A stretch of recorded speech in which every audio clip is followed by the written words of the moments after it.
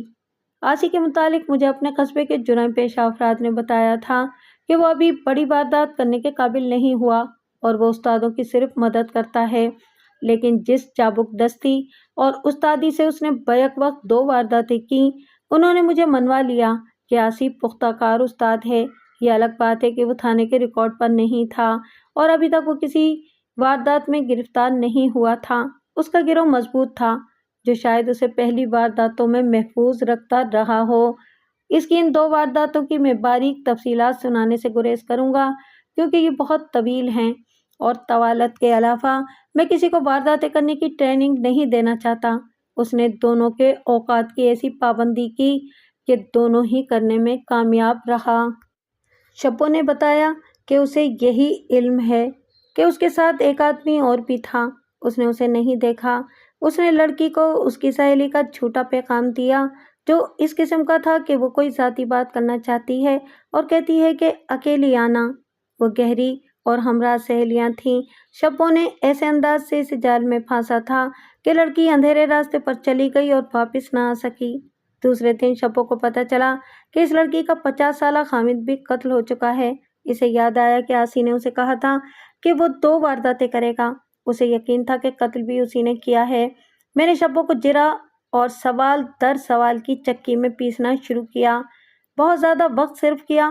میرا خیال تھا کہ وہ قتل کی واردات میں ملوث ہونے سے بچنے کی کوشش کر رہی تھی، مگر جو کچھ وہ بتا چکی تھی اس سے زیادہ میں اسے نہ اگلوا سکا۔ مقدمہ قائم کرنے کے لیے مجھے جن باتوں کی ضرورت تھی وہ معلوم کر لیں۔ اب میرے سامنے یہ سوال تھا کہ ان دونوں وارداتوں میں آسی کی ماں کا بھی ہاتھ ہے یا نہیں۔ یہ شک بھی تھا کہ آسی کے اس ماموں کا ہاتھ بھی ہو سکتا ہے جسے میں نے مشتبہ بٹھا رکھا تھا۔ مجھے آسی کو بھی ڈھونڈنا تھا۔ یاد نہیں کہ یہ قتل اور اغوا کے بعد کا 4تھا دن تھا۔ یہ زیادہ دن گزر گئے تھے۔ میرے پاس مصدقہ پوسٹ مارٹم رپورٹ آ گئی۔ ماہرین نے لکھ دیا تھا کہ موت حرکت قلب بند ہونے سے نہیں، سانس رکنے سے واقع ہوئی ہے اور قتل کھانے کے 1.5 یا 2 گھنٹے بعد ہوا ہے۔ میں نے آسی کی ماں کو اس مخصوص کمرے میں بٹھا لیا جہاں پتھر بھی بول پڑتے تھے۔ میں نے اسے کہا کہ اب اسے دل کے بھید باہر لانے ہی پڑیں گے۔ وہ کہہ چکی تھی کہ قتل 1-2 روز پہلے آسی اس کے پاس نہیں آیا تھا اور اسے دیکھے بہت عرصہ گزر گیا ہے۔ وہ ابھی تک اسی بیان پر قائم تھی۔ میں نے اپنے ASI سے کہہ دیا کہ وہ ضرورت کے مطابق پارٹی لے جائے اور آسی کو تلاش کرے۔ آسی کے گروہ کے ٹھکانے کا کچھ اتا پتہ معلوم ہو گیا تھا۔ 2 رہنماؤں کا انتظار تھا، وہ ابھی آئے نہیں تھے۔ انہیں ایک گاؤں سے آنا تھا۔ میں نے آدھی رات کے کچھ دیر بعد تک مقتول کی پہلی بیوی سے پوچھ گچھ جاری رکھی۔ اس کی حالت بہت ہی بری ہو چکی تھی۔ میں نے اس پر کوئی تشدد نہیں کیا۔ وہی اذیت اس کے لیے ناقابل برداشت تھی جس میں وہ مبتلا تھی۔ میں حیران تھا کہ وہ برداشت کر رہی تھی۔ ممتا کی قوت تھی۔ اگر آسی اس کا بیٹا نہ ہوتا تو وہ فوراً اقبال جرم کر لیتی۔ آخر اس نے یہ کہنا شروع کر دیا، میرے بیٹے کو مت ڈھونڈو، مجھے سولی پر لٹکا دو۔ اس پر غشی کی کیفیت بھی طاری ہو رہی تھی۔ اس حالت میں بھی وہ میرے مطلب کی بات منہ سے نہیں نکال رہی تھی۔ میری اپنی حالت بگڑ رہی تھی۔ تھکن نے جسم اور دماغ کو بیکار کر دیا تھا۔ میں نے اسے اسی کمرے میں سونے کو کہا اور ایک کانسٹیبل کو پہرے پر کھڑا کر دیا۔ ابھی میں اسے حوالات میں بند نہیں کرنا چاہتا تھا۔ میں گھر جا کر سو گیا۔ اگلے روز دفتر میں پہنچا۔ ASI اپنی پارٹی کے ساتھ روانہ ہونے والا تھا۔ دونوں رہنما رات کو ہی آ گئے تھے۔ میں اس پارٹی کو ہدایات دے ہی رہا تھا کہ ایک جوان آدمی برآمدے میں داخل ہوا۔ جسم بھرا بھرا تھا اور چہرہ بتاتا تھا کہ وہ کوئی شریف آدمی نہیں۔ وہ مجھ سے مخاطب ہو کر بولا، میری ماں کو چھوڑ دو اور مجھے گرفتار کر لو۔ تم نے مجھے گرفتار کرنے کا بڑا اچھا طریقہ اختیار کیا ہے۔ اگر تم میری ماں کو تھانے نہ بلاتے تو تم سب میری گرد کو بھی نہ دیکھ سکتے۔ تم آسی ہو؟ میں نے پوچھا۔ ہاں میں آسی ہوں، اس نے جواب دیا۔ اپنے سوتیلے باپ کو میں نے قتل کیا ہے اور اس کی نئی بیوی کی لاش سنبھال کر رکھ آیا ہوں۔ میری ماں کو میرے سامنے رہا کر دو ورنہ تمہارے ہاتھوں مر جاؤں گا، بتاؤں گا کچھ بھی نہیں۔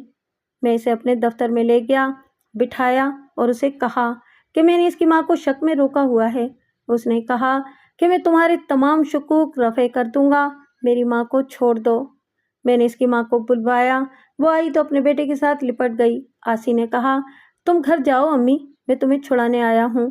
میں نے دخل اندازی نہ کی، ماں بھاگ کر کہاں جا سکتی تھی؟ وہ وہاں سے جا ہی نہیں رہی تھی، کہتی تھی کہ بیٹے کے ساتھ جاؤں گی۔ میں نے اسی بہانے سے اسے دوسرے کمرے میں بٹھا دیا۔ آسی نے مجھے کہا تم نے میرے ایک ماموں کو بھی بٹھا رکھا ہے، اسے بھی چھوڑ دو، وہ تو بغیرت و بزدل آدمی ہے، وہ کسی کو کیا قتل کرے گا، اسے بھی بلاؤ۔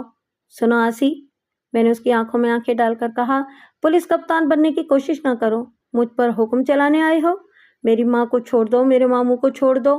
تم تھانے میں بیٹھے ہو، کہاں کے استاد ہو؟ میں تمہاری ماں کو حوالات میں بند کروں گا۔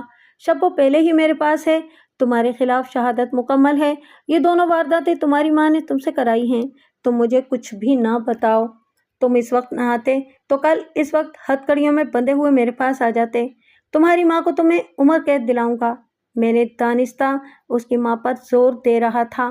میں جان گیا تھا کہ یہ شخص اپنی ماں کو چھڑانے کے لیے خود ہی اقبال جرم کرنے آ گیا ہے۔ مجھے بتایا گیا تھا کہ وہ اپنی ماں کی پوجا کرتا ہے، اپنی ماں کی خاطر وہ اپنے آپ کو پھانسی چڑھوانے کے لیے آ گیا تھا۔ تھوڑی دیر بعد اس نے اقبالی بیان لکھوانا شروع کر دیا۔ اس نے اپنے بچپن کے وہی حالات سنائے جو میں آپ کو سنا چکا ہوں۔ ستیلے باپ نے اس پر جو ظلم کیے وہ بھی میں آپ کو سنا چکا ہوں۔ اس شخص کے خلاف آسی کے دل میں اتنی نفرت پیدا ہو گئی تھی کہ اسے وہ قتل کرنا چاہتا تھا۔ اسی کے مظالم نے اسے گھر سے بھگایا تھا۔ وہ پہلے آوارہ لڑکوں کے ساتھ اٹھتا بیٹھتا رہا، پھر وہ جواریوں کی منڈلی میں آ گیا اور وہاں سے وہ رہزنوں اور ڈکیتوں کے ایک گروہ میں جا شامل ہوا۔ شہر میں وہ کبھی کبھار آیا کرتا تھا، وہ صرف ماں سے ملنے آتا تھا۔ اس دوران ستیلے باپ کے ساتھ اس کی جھڑپ بھی ہوئی۔ اس نے کہا کہ دنیا میں صرف ماں ہے جسے میں خدا اور رسول صلی اللہ علیہ وآلہ وسلم کے بعد درجہ دیتا ہوں۔ ستیلا باپ واحد انسان تھا جسے میں حقارت کی نظر سے دیکھتا تھا اور دنیا کا کوئی انسان مجھے برا نہیں لگتا۔ اس نے اپنی کسی واردات کا ذکر نہیں کیا، اپنے گروہ کی نشاندہی نہ کی، اس کی سرگرمیاں بھی نہ بتائیں۔